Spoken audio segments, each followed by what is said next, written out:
नमस्कार. मराठी सखा या यूट्यूब चॅनलमध्ये आपलं सर्वांचं खूप खूप स्वागत. आज आपण कमळ या शब्दाचे समानार्थी शब्द पाहणार आहोत. कमळ, कमलीन वा कमलिनी या शब्दावरून कमळ हा शब्द तयार झाला आहे.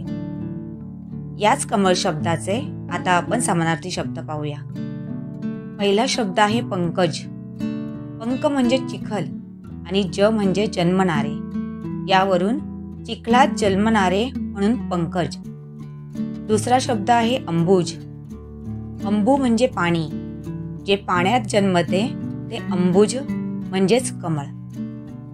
चला तर मग कमळ या शब्दाचे आणखी काही आपण समानार्थी शब्द पाहूयात.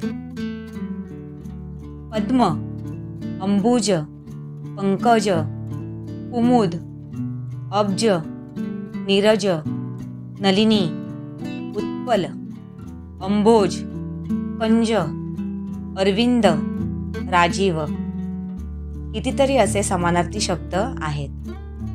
अशा या सर्व समानार्थी शब्दांचा वापर करून आपण आपली मराठी भाषा समृद्ध करूयात. धन्यवाद.